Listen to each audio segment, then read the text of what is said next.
So would you please play the...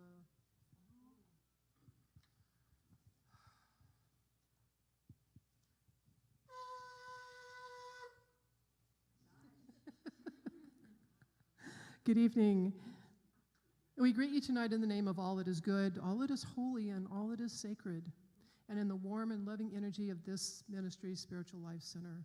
And if you're here with us for the very first time tonight, we especially want to welcome you because we know that you are not here by accident. We are all here by divine appointment. And if you are here for the very first time, we have first a card you can fill out and turn in, and we will give you a gift. And so, Paula, you have a very special opening prayer for us tonight. Hi, everybody. So normally we have a chaplain that does an opening prayer for us, which is a really beautiful practice. But I asked if I could please share this opening prayer this evening. And this prayer was written by my sister Catherine. So you have to imagine a 9-year-old girl in Catholic school. And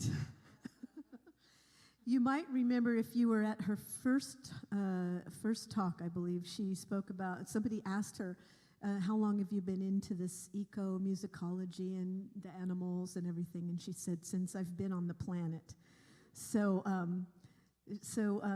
she found this prayer that she had been given as an assignment by her teacher. And the assignment was a Dear God prayer. So the beginning letter of each word in Dear God had to be the beginning of a sentence. So, our opening prayer. Day by day, every day, animals roar with goodness. Oh, please make it stay that way. Don't let them stop. She, 9 years old. And that's the artwork that went with it there. Yes. She also, in the same box, she actually, her bedroom when she was growing up was a little menagerie. She had hamsters and birds and whatever she could have. Her room was always filled with. And in the same box where she found this prayer, she found a sheet that was the birth certificates for her hamsters. So, and the mating certificates. So she mated so-and-so with so-and-so, and then they begot so-and-so, and so on and so forth, is what she said.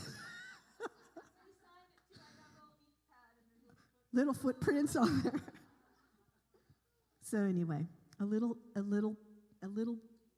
insight into Catherine Mandela and her journey with the animals. And of course, another tidbit is, she and I are sisters, of course. I'm the oldest, and there's 5 of us all together, and she's the youngest.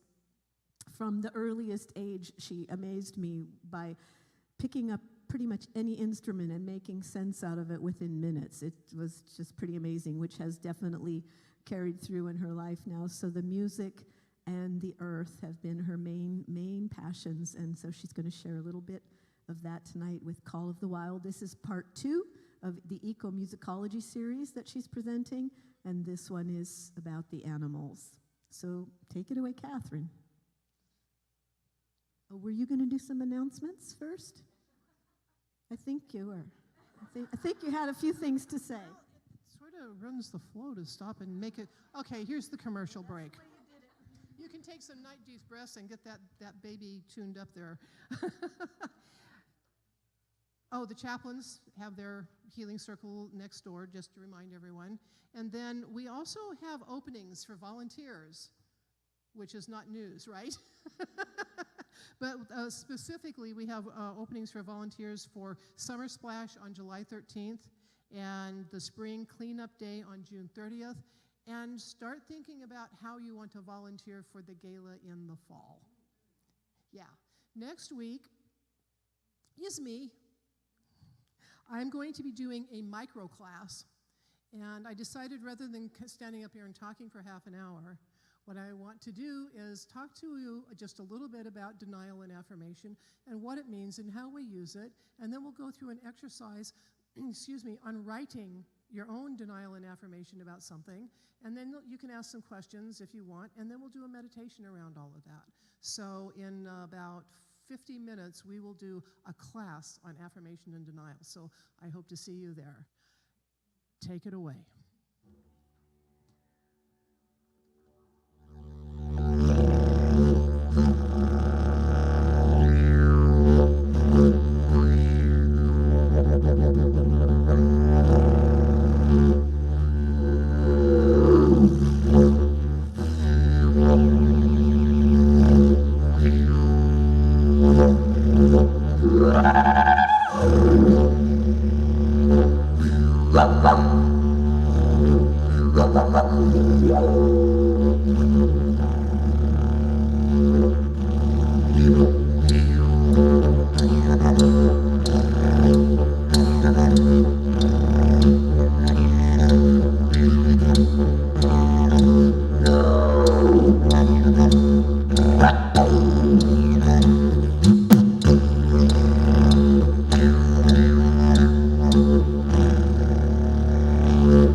Is my mic too? Can you hear me through that okay? Am I coming through?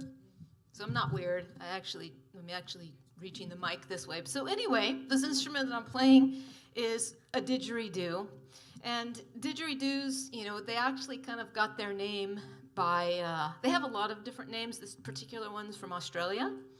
And it, basically, some white guy went up to some Aboriginal and said, what is that thing you're playing? And what are you talking about? The one's going didgeridoo, didgeridoo, because this is what they heard.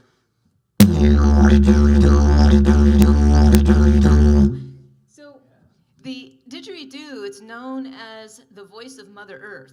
So you've seen me play this, some of you, before, and I've never really had a chance to talk about it. And there isn't even really enough time tonight to cover all the history behind it, but basically the didgeridoo serves a couple of different purposes in Australia.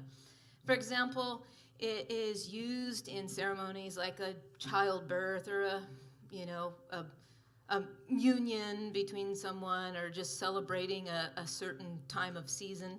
And one of the big uses is when there's a person coming of age, an adolescent who's trying to figure out who they're going to be and what they're going to bring back to the community. They're sent out into the bush, and they have to listen to what they hear.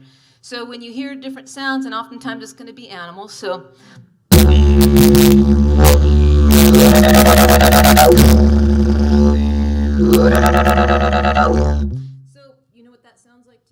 anybody know what that sounds like? Or can you wreck it? Hyenas? Think Australia. Kookaburras, yeah. So say you were out and you kept hearing a kookaburra call to you. Well, maybe it was your message to be the community's comedian. Everybody needs somebody to make people laugh. So, that was another one. Or maybe you'll hear this.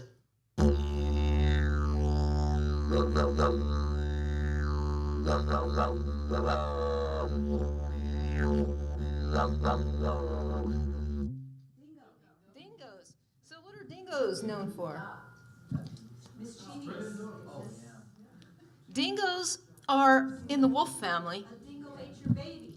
That woman finally just got acquitted or released from prison? But anyway, whole other tangent. So dingoes they're in the wolf family, and dingoes around the world in indigenous cultures, they're known as the pathfinder and the teacher. And one of the things they teach is cooperation. In fact, nature is a big message of today, that life is not about competition, it's about cooperation. And so if you have a lot of dingoes coming in your vicinity, then your lesson is to learn, well, how can you come back as a leader in being the organizer of your community. So the list goes on, but one of my favorite things that I have to share, I always have to share this, I learned this from an Aboriginal man near Sydney, that didgeridoos also are basically the sound effects to a story. And I learned this story. It's about a kangaroo family and their encounter with a fence.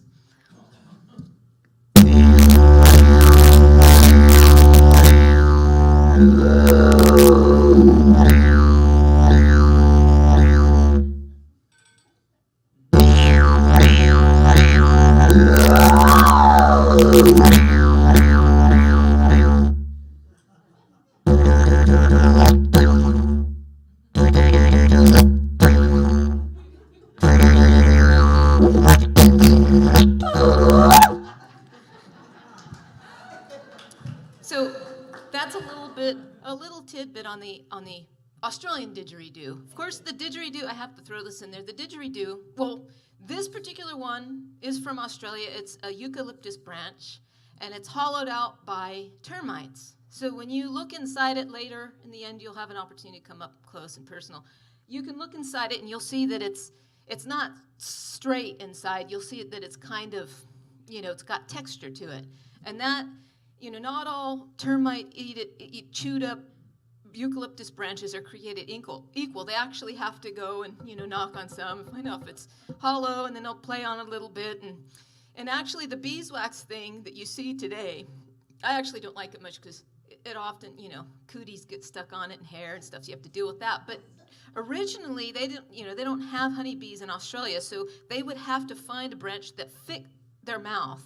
So instruments are very personal in more ways than one. Now, didgeridoos also, there's other types of didgeridoo-like instruments throughout the world, though. It's not unique to Australia. For example, the Irish, ancient Irish had an instrument called the Irish horn. But, as we were talking before, and those of you that are new, you're going to, wherever you're from, your instruments and your things are going to be of the natural resources that you have readily available to you. So their instrument in the Irish, in the British Isles was of metal, it was brass. But it sounds very similar, and it's played basically the same. And if you can think of can anybody think of another type of didgeridoo type instrument? The alpenhorn, the Swiss play the alpenhorn.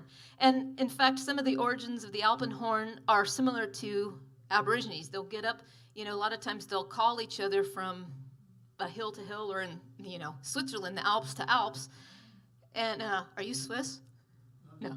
Not yet? Wait. Not yet. That's a good attitude. So anyway, but the Pygmy in the Congo also have an instrument they call the molimo.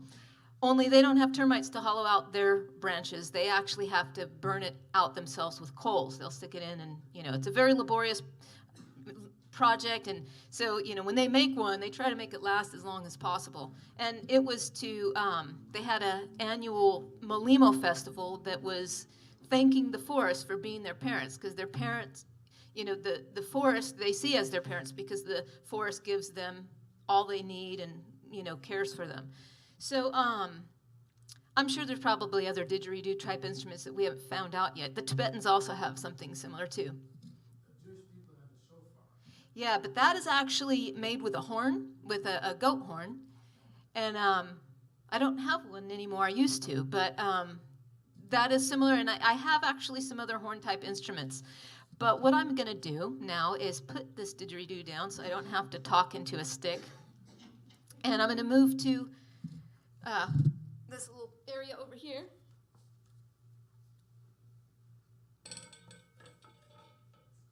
So move on from my little prayer here. So, Sasha, are you able to put it up there too, please? I'm not able to do it because it's not configured that way currently. Okay. So, a lot of you have probably seen this. So this series, the second of the series, is going to focus on the animal world. Of course, things are going to overlap because it's impossible. Since everything is interconnected, we might talk about some other things that aren't necessarily an animal. But like these wires here, if somebody saw some music right here, I was going to play it here or have Paula play it on her piano, but I just found the recording for you.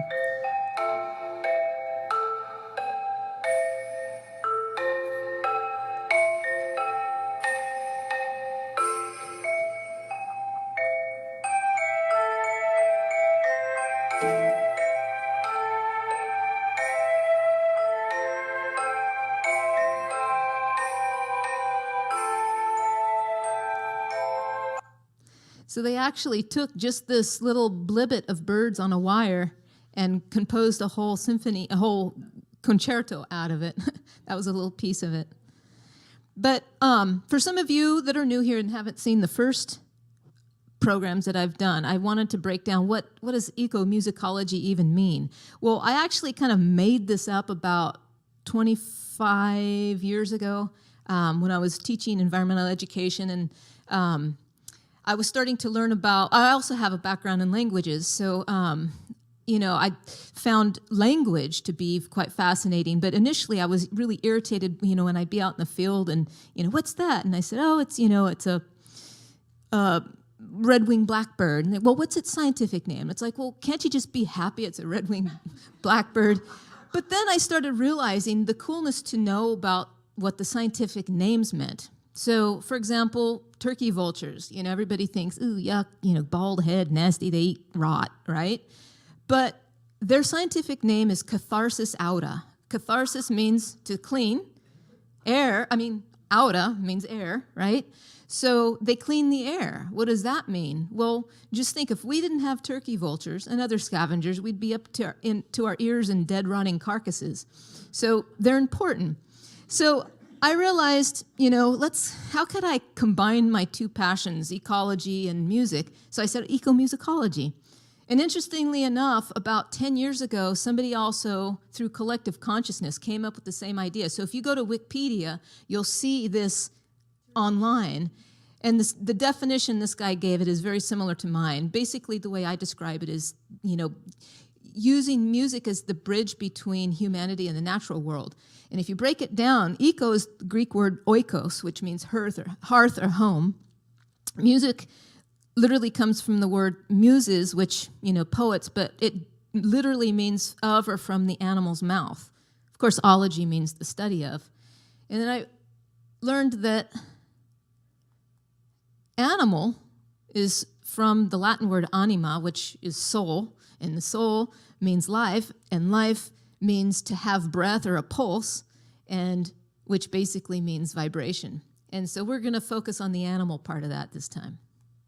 So obviously, a lot of the music that animals create have a root in communication, but it goes far beyond that, farther than we may ever know.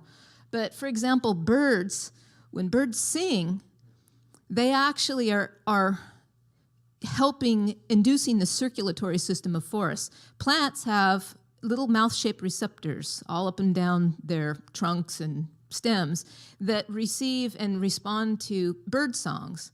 So, and it helps their circulatory system, their cambium layer. So it'd be like, if some disease or some doof, hunted out a bunch of birds in an area, the forest would eventually die or, become very diseased, which, actually you can go to our forests now and see these issues now for a number of reasons. But anyway, the whales and dolphins basically are serving the same purpose in the marine environment as birds are in the terrestrial one. And interestingly enough, they've found that with all the shipping traffic that's going on these days, there's a lot of noise pollution. I mean, just think about it. There's a lot of noise pollution everywhere. But unfortunately in water, it travels over 4 times faster and more potent in water. So you can imagine, have you ever gone swimming in a reservoir and then dunked your head and it's all the boats going around? I mean, I always think, what the poor fish going through? But they found that whales are actually, when they're echolocating and emitting those sonar signals, that they've changed their frequency because there's so much noise pollution with the shipping that they can't communicate. So it's basically like turning the radio station to a different, less staticky channel. So it makes me a little guilty. I have a hard time going on a cruise anymore. But if you were an elephant seal, and especially if you were a baby elephant seal, and you were in a place like this, which fortunately here in California, has anybody ever gone to Año Nuevo State Park? It's a little south of San Francisco. Between February and May is their pupping season. So this is an example of a rookery, a pupping, a breeding and pupping beach it's near Ano Nuevo here. You're going to want to know your mom's sound, or, if you were a mama, you're going to want to know what your baby's sounded like. So they use their calls, and I have this little exercise we can do, but not today, another time. You're going to want to know what they sound like to be able to find each other and stuff like that, because a lot of times the mom eventually is going to have to go out and eat and then come back. And unfortunately, about 50% of them end up getting squished by males having issues with each other. Sorry. We can't have all of them live. I mean, just think. Anyway, so listen to this right here.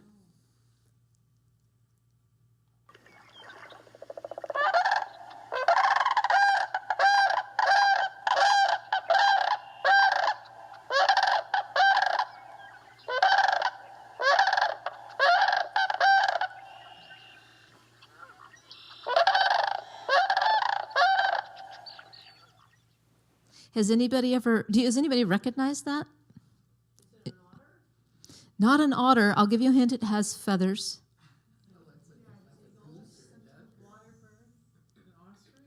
They like wetlands. It's a Sandhill Crane. And a lot of us here probably hear it and just don't realize it because we've been so deprogrammed and untrained on a lot of things, especially the natural things. Like I've always heard stories. Like I remember learning about how like the Maidu and the Miwok, when they first settled or were creating Sacramento, they noticed, when the Maidu were still living on the floodplains where the American goes into the Sacramento, one day they just disappeared. And right after that was a flood. It's like they were, well, how did you know that? Well, we paid attention. We saw the signs and listened to the sounds. When I've learned about Sandhill Cranes, we're fortunate to actually be right in their flyway. We're their southernmost spot of their migration. They go to northern Canada and come back down here for the winter. Right now, we don't see them because it's warm and they're all in Canada right now. But I always know when I hear them because they fly over my house. I know they fly over your house, a lot of our houses. I always know when the warm weather's coming because they're leaving. And I always know when it's going to get cold because I hear them arrive. When it's that October time and you're kind of sick of the 100-degree weather by that time. And even though I like it warm, but anyway, when I hear them, I'm like, finally. So this is what they look like, by the way. And you can see them. There's actually, Consumnes River Preserve has them and some other places too. Around California, you can check them out. There's even a festival, Sandhill Crane Festival. Now, I found it very interesting as I've done research in how different people around the world have found ways to communicate with animals. And this is called kolning. This is in Sweden. And even though it was kind of used to call their cattle, I've actually seen examples of them calling other wildlife, like geese and some other animals responded to this. Uh-oh. What happened?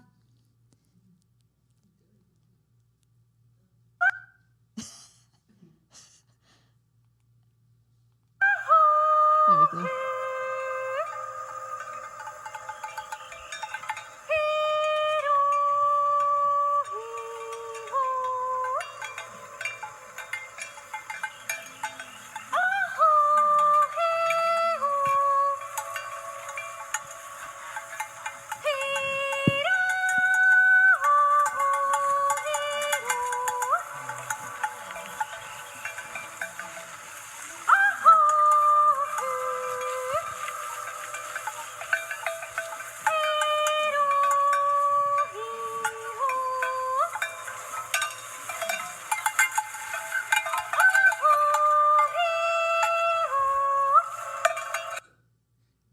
So that was the woman singing, and it's called kolning. And the Swedes actually, they have, in fact, it's such a kind of transcending sound that they use it in church and other locations as a meditation, and even got commercialized now, of course, today. But it has spiritual roots, and it'll end there too. But just on that note, the Swedes also have another form of singing called yolking or jolking. Has anybody ever heard of it? It's very reminiscent of native North American Indians. Even their dress is kind of similar. They just have blonde hair and blue eyes, but the rest of it almost looks and sounds very similar. But I'm going to go on to the next one right here. The Samburu tribe in Kenya has another unique way of using song with their cattle. So, we know there's a lot of drought issues in Africa, and but the Samburu know where to find water. So usually they'll find areas where it's, had been a riverbed at certain times of year, and they'll have a large herd of cattle, and it might be 10 herders, and they'll have to walk them out to the area where they know they'll find water. And let me explain this a little bit. I think I even have a pointer. It doesn't work there. Anyway, you'll see a water hole. So they'll have to dig a hole. But it'd be really hard for one guy to dig a hole big enough, or even 10 guys to dig a hole big enough for 400 cattle. So what they did is they all have their own cattle, and they teach their cattle their song. And then they go in different places around and sing their song, and their cows know to go to their water hole. This is what it sounds like. You'll hear one guy up front, but listen to the background as well.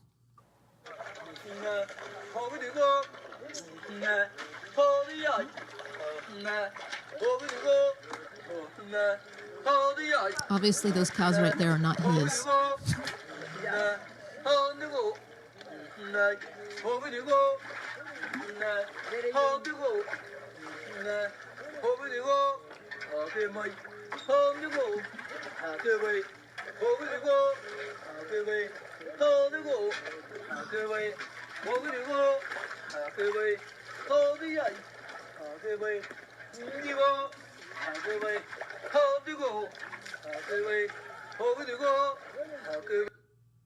So that was an example of another way humans have used music to communicate. In fact, music, it's known as the universal language. I mean, it's coming directly from the soul. Pretty much everything has it. So it works.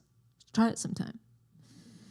Now, I'm going to introduce you to, got cut off there. Anyway, has anybody ever heard of Bernie Krause? I have to share a little bit about this man, a little bit. He's done some really interesting research. Just a quick little background of who he is. Basically, he's a musician. He's, into his 70s by now. So, when he first started music, he was into classical. So he's classically trained. And then as the rock scene came along, he had a rock band. And he was basically one of the inventors of Dolby recording, the early recording. And his band partner died, so he ended up kind of focusing more on this, what he calls this soundscape ecology, because he would go out with his recording instruments and get sounds from the movie industry.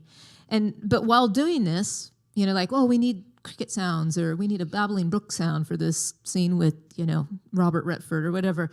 He had an epiphany, because he started realizing with the recording sound, he was getting like 360 degrees of noise, of sound from the natural world, and he started realizing things. You can see right here, I'm going to play this recording, and he has it on a graph. There's a lot of, I'll talk a little more about him, but this one is just showing one recording of a forest.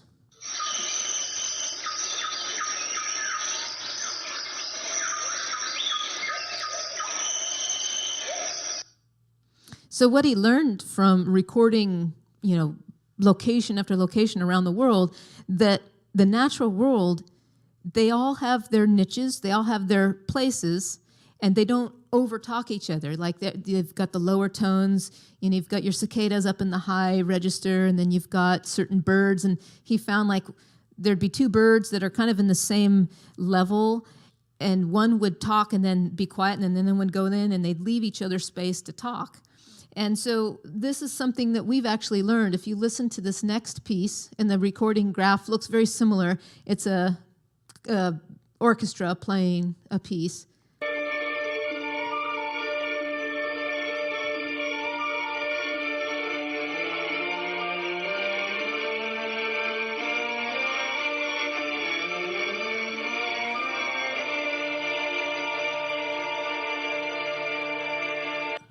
So it's something we've learned from the natural world that, you leave each other space to play and do their thing and, don't fill it in with noise. Most of the space we're in, if you were to take the graph and record it, it'd be one splot of black ink across the whole thing, unfortunately. So he did actually come across, he was able to even push legislation on environmental laws while doing this. He discovered all kinds of things. I'm just going to share this one little thing because I found it pretty interesting. But this is a picture of Lincoln Meadow. If you go up Highway 20, just north of here, he's not from California. He now lives in the Bay in Napa. I heard he actually lost his house. He and his wife lost his house and all his recording equipment in the fire last fall. But a lot of it, fortunately, was recorded in other places, so he was able to maintain a lot of the recordings. But this is a picture in the 80s. It was the Department of Forestry thought, oh, well, let's have a new solution to forestry practices, and we'll do selective cutting instead of clear cutting. And they tried to argue that it won't damage anything. It will have no ecological impact. So he took a picture of it. He got permission from them to go in the dawn before the cut, and it looked like this. And this is what he recorded that day.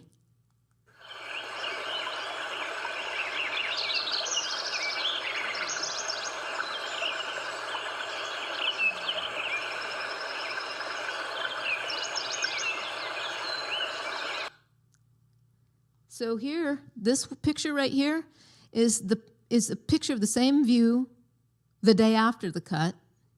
Visually, you don't really see a big difference, but listen to the recording.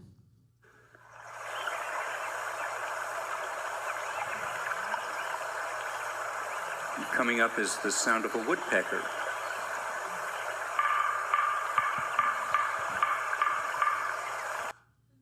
So he went back to the same place, same time, meticulously collected the data the same way for even today, 30 years later, and it's never returned.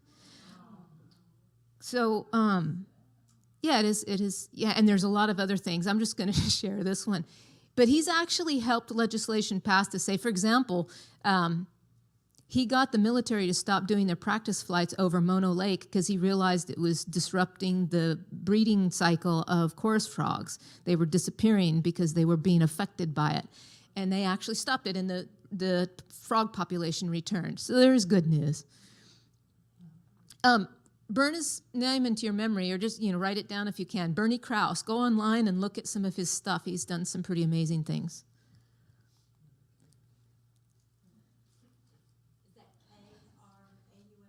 Yeah, it got cut off there for some reason. Krause, yeah. Now, this is a little bit of an overlap, but I wanted to throw this in there because music is, it's vibration, and vibration actually creates shape, which I'll really get into more detail on the fourth talk. But I just wanted to share this. I mean, you can see the plant influence on vibrations, but obviously, animals have the same thing. If you look at the patterns on animals, there are certain vibrations that are in their area and affect their body that have created the shapes that they have. And I'll get into more detail with that later, but even we humans have that. I mean, well, actually, can you think of any patterns we might have on a human? Mostly, yeah, if you get microscopic and look at cellular level, we definitely have definite patterns. So I'm going to take this little moment. I won't make you close your eyes or anything like the last time if you remember that one, but I actually brought instruments with me today that are all from the animal world. We were talking, the last one was all about plants, and pretty much all the instruments that I played that day were made of some form of plant. This one will have some type of animal involved in it. I'll start here and move my way around. How about we do that? So this one right here, every culture on the planet has a drum. When you think about it, back in the early days, you're trying to make your skin for your clothing or your house or your canvas for the painting that you're going to do. And, probably your kid was, playing around, and one of them threw a stick and it bounced off the other and hit the canvas and it went boom, and then, oh, wow, that's kind of a cool sound. And maybe you got a drum. But this is actually something I learned how to make she was half Elwha, half Lummi from Washington State. The hide is deer, because obviously you're not going to get water buffalo or, reindeer in Washington. But the hide is deer, and then the back, you'll see the way you tighten it down is you'll use sinew. This is artificial sinew, but it's basically waxed cotton. But it functions very much like sinew. And then when you choose your feathers, it's significant which bird you chose for whatever you're making, because each bird has a different medicine, a different message. These ones are turkey feathers, so I thought, music's a good gift, so I put turkey feathers there. And then they'll also paint a picture. This one I chose an orca because I liked its story. It's part of their creation story. The orca has a lot of legendary information about it. It's kind of a long story, so I don't have time tonight. But anyway, that's all part of their drum here. And a lot of times the shaker's gone with it, and the shaker's made with skin as well. So, basically the way you make it, you can use a stick, and the type of wood you use is always significant too. Like the mallet, oh, that's what fell. Yeah, thanks. The mallet to this drum, because this one is played with the mallet. It's not played with the hands like in some other traditions. But the wood is actually called devil's wood. It has spines on it. And so you have to be really careful when you carve whittle the spines off, but it's part of, keeping the evil spirits away. And then the head part is made with a suede, that you've done from tanning hide with brain. I've done it before. It's interesting. Of course, the feather as well. And then the shaker. I'm sorry, what? Whose brain? Deer. We actually use deer brain.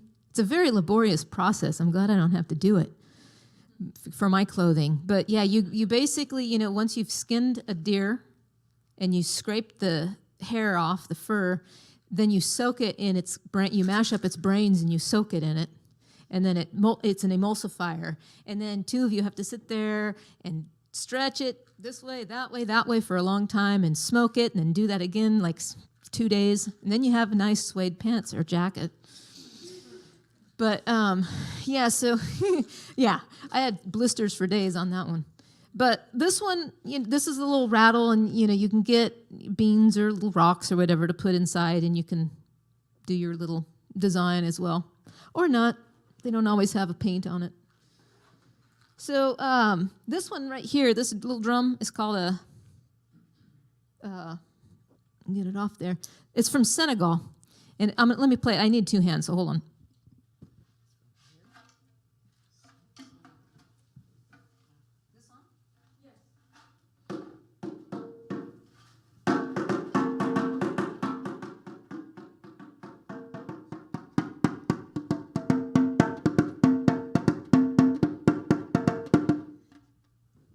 So, it's a fun little drum. I like it because it's like a travel drum. It packs easy, and you don't have to carry a big bombo or djembe. But it's also cool because you use your thumb on the inside to manipulate the sound. And this drum is also from the African part of the world. A lot of countries have this one. It's a djembe. A lot of you hear it. It's very popular. Drums are popular. This one has some of the hair left on it. But speaking of leaving hair on drums, most of the time it's not.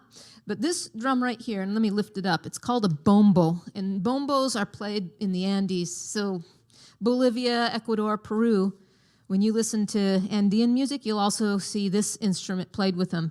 This one, they purposely leave the hair on it. And I didn't see this happen, but maybe I didn't have it soon enough. But a lot of times the hair will still grow even after it's on the drum. But mine got eaten by moths on this side, but anyway, that's another story. But so it sounds like this. And usually the rhythms of that part of the world, they're very basic. You kind of find throughout the Americas, the rhythms stay pretty basic, earthy kind of thing, earth rhythms, which I'll talk about next month. What is that called? The Vibrating Earth section. So the hair leaves a little muffled sound. and it goes well with their music. Of course, I played this one right here earlier. I won't do it again, but this is actually, the Tibetan monks will use this. It's obviously ornated very nicely with turquoise and gold and some other thing. I don't know, that's brass actually, but it's what they told me, a fossilized shell. Of course, the Himalayas, as we know, was part of the sea floor at one time, so you can find a lot of fossilized shells, and they used this in prayers.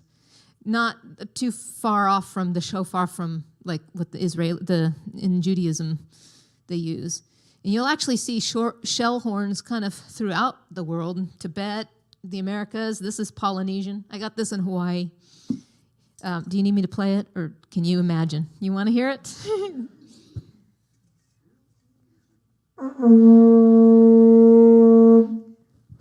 You'll hear the Aztecs will play it a lot too. Of course, during ceremonial things.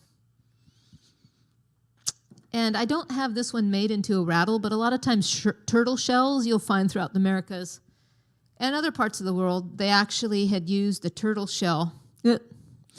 Of course, you take all the stuff out of it and make a rattle out of it. You'll just put the skin, you get some hide from some animal and put it around. And since I was talking about the Andes, these are goat hooves, but where do goat originate? I'll give you a hint of the 13 domesticated animals. 11 of them come from the Fertile Crescent, and goats are one of them. Llama and alpaca are the only domesticated animals that are not from America. They're the only ones from America.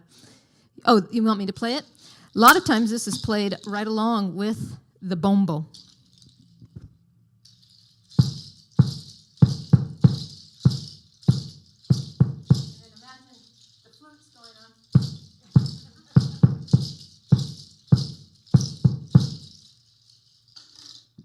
Maybe in one of the next shows we can put a whole orchestra together of some of this stuff. So, of course, this isn't actually a bird, but, of course, we have made things to sound like birds and crickets and frogs. So, and this one actually is a very nice tone, too. This is, the shape of the bird, and a lot of times, it's obviously not an owl, but a lot of times they will try to emulate the sounds of the animal that they're forming.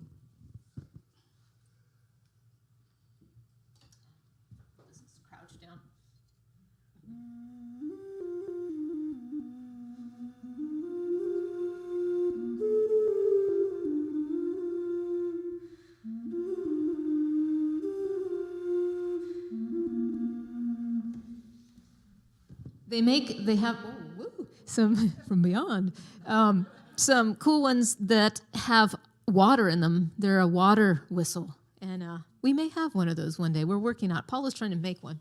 It's not the easiest thing. This one is actually from Mexico.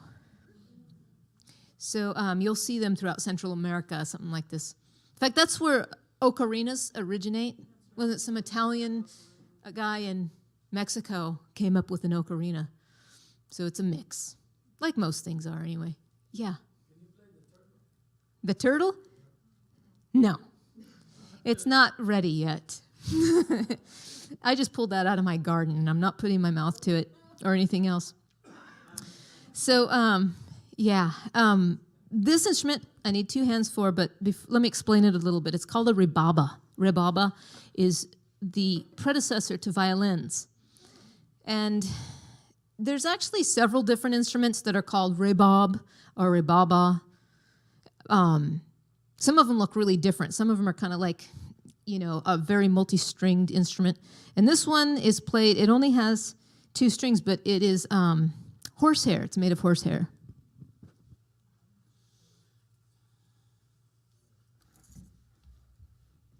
And difficult to amplify. And hold, for that matter.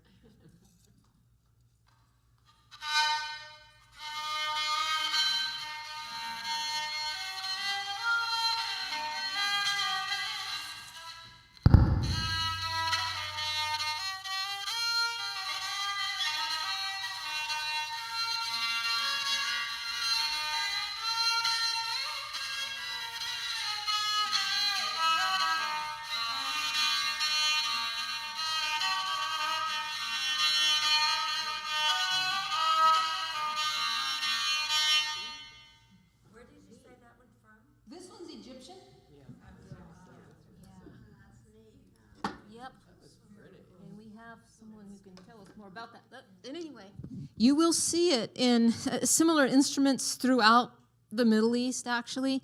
The first rebaba, the first violin-type instrument, was introduced to Europe and to the West in the 10th century.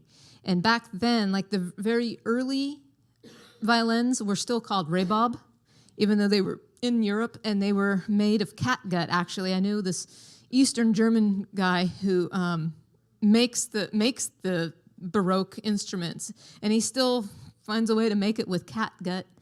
And this one, actually, I didn't explain all the parts of it. Besides the horsehair on the bow, which still to this day is made, all violins are made that way. But this section right here, to make the resonating chamber, is fish skin, is what this one's made out of. But a lot of times, well, the Chinese and other Southeast Asians have a similar type instrument, it's two-string violin type thing, and they'll use python to make that part, because that's what they've got there. So animals, yes, they do play a big role in making instruments. From the gut, and then depending on the instruments, sometimes they'll actually use like the sinew, the tendons and stuff to make other parts to strap things down. Like before they had metal frets, like imagine a guitar, and on the fingerboard, how they'll have the metal sections. Of course, now they're metal. But early days and early stringed instruments, they used sinew to differentiate the different notes. And they move, so you can tune them. Unlike a guitar, those notes are fixed, but in these earlier instruments, you can move them around depending on what scale you want to play. Sheep has been used, goat has been used, deer. It depends on what part of the world you're in, but think about the things you're eating, and then you're going to have all that leftover stuff. You make use of it. Now, this is a cuello de burro, which basically it's a donkey jawbone. Now, in Peru, a lot of people don't realize that Spanish actually brought African slaves to Peru, and there's descendants of them still today, and the music that has come out of there, honestly, I don't know if the idea of it came from Africa or if it's something that they just created because it was what they had in Peru. Most of them live in the northern, like north of Lima, and they have their own culture and their own style of music. Of course, they got blended in with Latin and whatever, moche or whatever other Indian influences, but this is how it's played.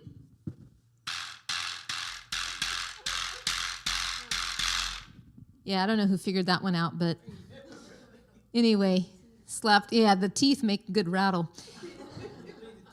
You probably could. I've never seen it done that way. You can, yeah.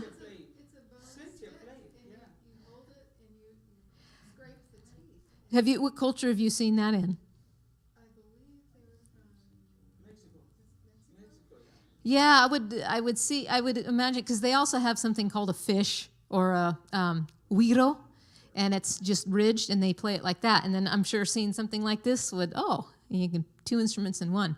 I've done that. I've like kind of fused 3 instruments into one thing, like with gourds or something. It makes transport a lot easier. So you have to brush the teeth twice. Exactly. Make sure it used its listerment. I've acted that some of them can be pretty gross, but anyway. I brought her back one. It stunk so bad. You gave it away. I didn't give it away. I left it somewhere. Thanks a lot. So, let's see. Okay, I'll go to the bagpipes. Remember, for some of you that were here at the previous one, bagpipes, you'll find them in most of the part of the world. Every European country, every Northern African country, a lot of, every Middle Eastern country has their own kind of bagpipe. There's the samponia, there's the gaita, there's the Highland pipes. A lot of people, you say bagpipe, and everybody thinks of Scotland, right? But they don't originate in Scotland. Actually, the Romans it was called a tibia utricularis. I think. It was some, predecessor to the Highland pipe, and it was a war pipe kind of thing. And the Irish wouldn't play them for a long time. Finally, they were got a little more refined and wanted to play indoors, so they came up with something called a Ellen pipe. If you saw it written, it looked like Julian, but it's actually pronounced Ellen, and it's with bows, because probably some guy smoked too much and he couldn't blow it up. But anyway, they, you'll find them throughout the world. I saw this one Indian-type bagpipe, and the reason why I brought it, even though this one has got a synthetic Gore-Tex bag, they were originally made with some kind of animal, mostly a goat. So once you ate the goat and you'd skinned it off, you had the head hole and then you had the two arm holes. So the head hole either got closed up or drones got stuck in there. And then one of the arms was the chanter where you not the chanter. The chanter, you have the finger holes to get the tones, and then you have the blow hole, and you have the stick to blow the air into the bag. So that's what, I'll play this one right here. These are shepherd small pipes. They're actually Scottish. And you'll see there's 3 areas that things are stuck into. And I'll let your imagination go the rest.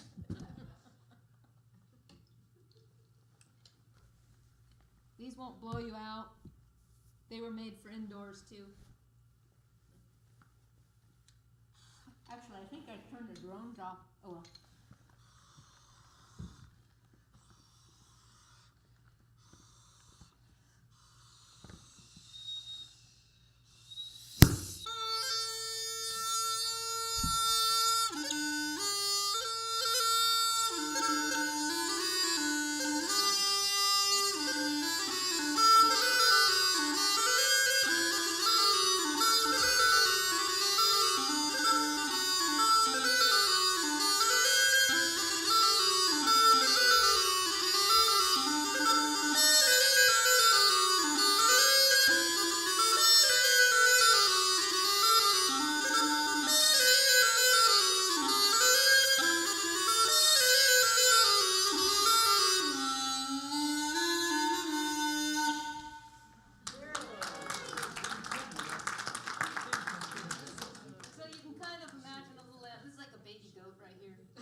So the ditch, yeah, I think I've covered it. How are we on time? 10. I have a few more things. A few more things to show you here. I think. Questions? You have any questions about anything? Yeah. You were going to say something about where goats came from? Oh, so they come from the Fertile Crescent. They're like Middle East, like Iraq, Iran, that part of the world. Some of it's underwater now, but basically the Garden of Eden, the Arabian Sea was a lot lower as, during a certain period of global warming, the sea levels rose and covered a lot of it, but a lot of animals and things came from there. Wheat is one of the few crop staples that humans eat that come from that part of the world. It's actually flipped. Most of the plant stuff comes from this part of the world, and most of the domesticated animals come from the east side of the world. Are there any other questions? Really? From the Fertile Crescent. Where Iraq, Iran, the Middle East. Yeah. And the name came from what? From the Wheat? Fertile Crescent, because believe it or not, we think of a very deserty area now, but it was actually quite fertile. And because of human activity, it desertified a lot of things through, goats played a role in that. And really kind of what played a big role of it was the fact that they did start controlling nature and started agriculture, and through agriculture and using one crop time after time in one area, it ended up depleting the nutrients in the soil, and then it eroded, and then nothing can grow. So really, you made the, oh yeah, you had a question. You were playing that bagpipe, you got 2 brown and white things that were sticking up. What do they do? They're drones, and I actually had them plugged up, so you didn't get to hear them, but you would, imagine that there was some other sound going off right there. And usually they're in harmony, but for some reason, shepherd's small pipes have a tendency, when it's warm, to play out of tune, and I didn't want to put you through that. So I plugged them up. But not all bagpipes have drones, but most of them do. Yeah. A drone just plays one note and it stays there, but you got to tune it to be in tune with the scale that you're playing. And this one, no. So you made it so easy. Usually I'm like going over time. I wanted to wrap it up with the wolf, because we were talking about the dingo, and the wolf is kind of the same thing. In fact, I just started a group of us are doing wolf talks in Yosemite for the first time, probably ever, because none of us here ever remember what it was like to have wolves here in California.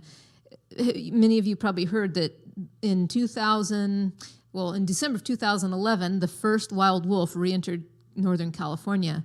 And since then, he's gone back to Oregon, but his offspring have come here. So we actually have 2 official packs, and they're growing. They're hardwired to disperse. But I thought I'm going to play a call and let them finish out tonight. But I often think, what was their role? Because, in fact, I was just talking to a group of people at a campfire in Yosemite on Saturday, and I was looking at these little kids. And I remember about 20 years ago when I was teaching, I had a wolf hybrid at the time. It was a rescue situation. And I always had such a hard time getting her to come home when we went to the mountains. When we got close to the car, she'd go and hide behind a tree. And I didn't blame her. I felt the same way. But anyway, I worked in Coloma. And for those of you who don't know where that is, it's where gold was discovered. And, the American River ran through it. And there was a house I was living in on one side of the valley. And then sometimes, I would often take groups up through the hills, and sound carried, and I'd be up there with a group of students, and she'd hear me and howl for me, and the kids would go, "Whoa!" And "What's that?"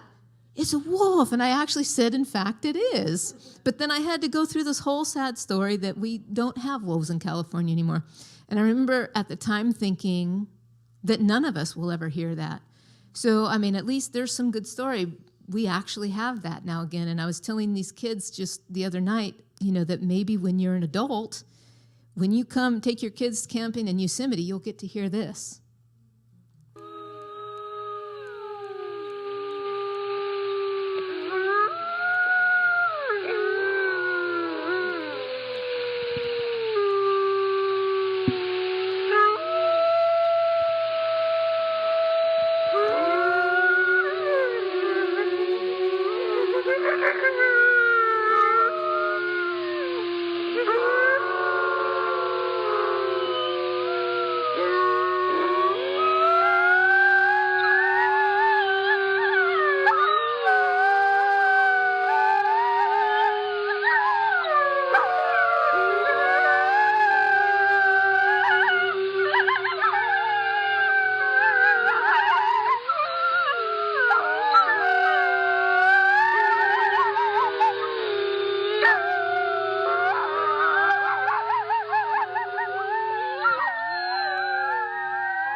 Yeah, and remember we were talking about the birds and the role they play? And some of you were at the plant, what did I call that? The Secret Life of Plants. And there was the video we saw of when even a bug flew by the plant that was attached to the midi sprout, it sang a little stronger. Think about what might have been missing, what we've been missing all this time without that in the forest. Like, what role is that playing in the forest? There's so much for us to still learn. Anyway, that is all I have to say for tonight. If there aren't any more questions. Is that a positive? Are they calling for food or that they're there?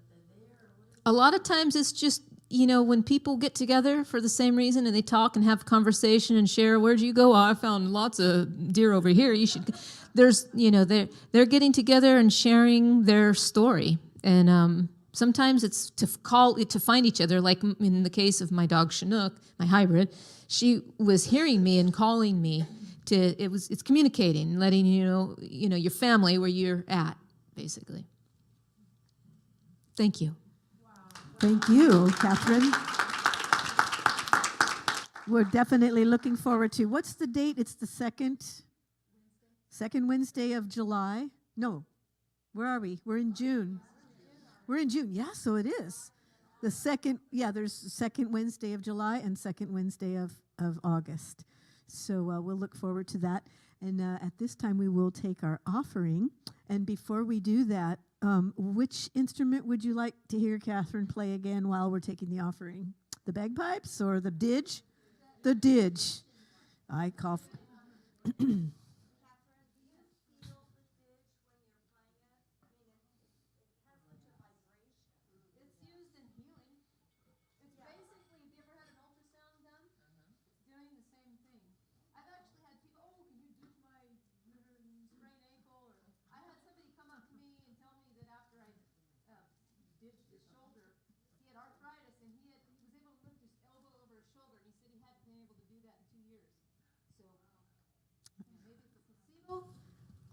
Hold on a sec. We do have a blessing for our offering. So if you know that, please speak it with me. Divine love, as me, blesses and multiplies all that I am, all that I have, and all that I circulate. Thank you, God. And please remember, you can join the chaplains for a healing circle afterwards. Thank you for being here tonight.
Well, thank you again for being here tonight.